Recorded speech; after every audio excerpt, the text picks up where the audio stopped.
नमस्कार, आप देख रहे हैं नवोदय टाइम्स का डिजिटल प्लेटफॉर्म और मैं हूं आपके साथ वाजिद अली।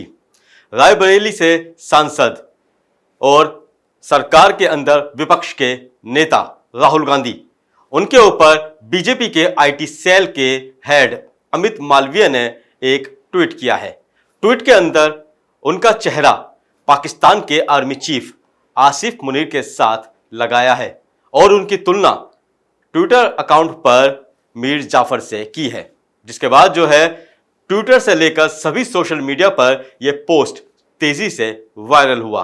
वायरल होने के बाद कांग्रेसी खेमे के अंदर इस पोस्ट को लेकर काफी हलचल मच गई, जिसके बाद जो है कांग्रेस लगातार इस पोस्ट के ऊपर बीजेपी को घेरने की कोशिश कर रही है और अमित मालवीय से इस पूरे ट्वीट के ऊपर माफी मांगने की भी मांग कर रही है। कांग्रेस ने यह भी कहा है कि इस पूरे मामले के ऊपर कार्यवाही होनी चाहिए।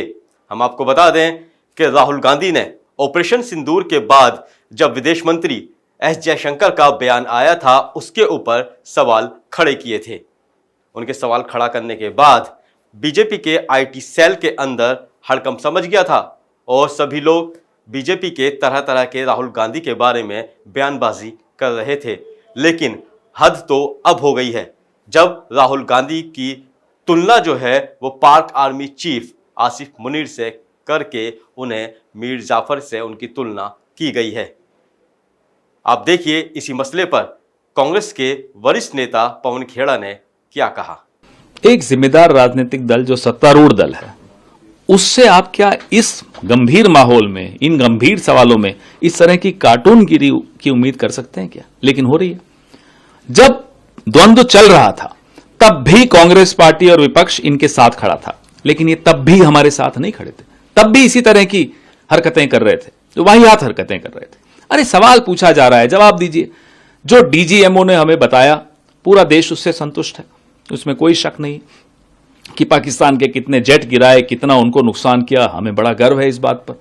लेकिन इस देश के राजनीतिक नेतृत्व पर हमें भरोसा नहीं है। हम उनसे सवाल पूछेंगे, बार बार पूछेंगे। आप खुद बोलते हैं आपने पाकिस्तान को पहले ही सूचित कर दिया, पाकिस्तान को सूचित कर दिया और पुंछ के नागरिकों को नहीं किया। जो 15-16 लोग हमारे सिविलियंस मारे गए उनको भी सूचित कर देते, लेकिन पाकिस्तान को सूचित कर दिया। आपने पाकिस्तान को सूचित किया तो क्या अजहर मसूद इसीलिए भागा? क्या हाफिज सईद इसीलिए बच गया? और इस सूचना देने के बाद भारत को क्या क्या नुकसान हुआ, ये आतंकी तो आपके सामने भाग ही गए हैं। तो इसका तो जवाब हम पूछेंगे ना।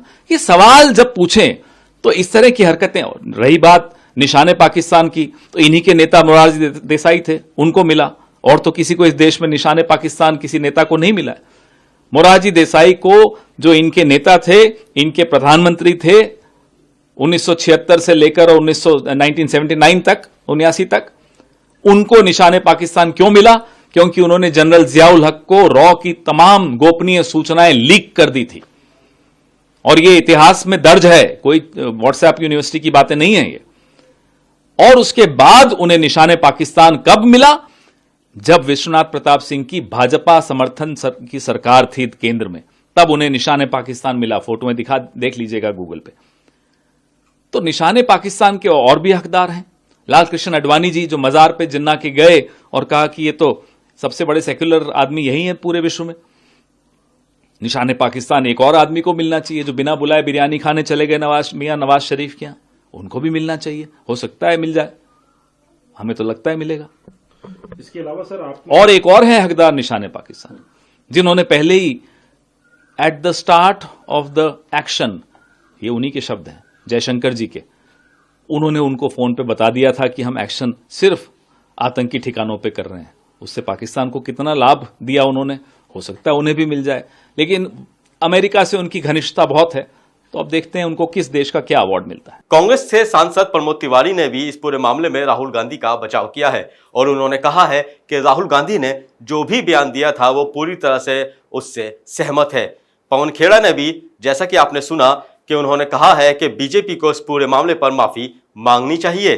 अब देखने वाली बात यह होगी, जिस तरह से ये ट्वीट हुआ है, क्या ये ट्वीट डिलीट होता है और आईटी सेल के हेड अमित मालवीय इस पूरे मामले पर अपनी क्या राय रखते हैं। आप देखते रहिए और बने रहिए नवोदय टाइम्स के साथ।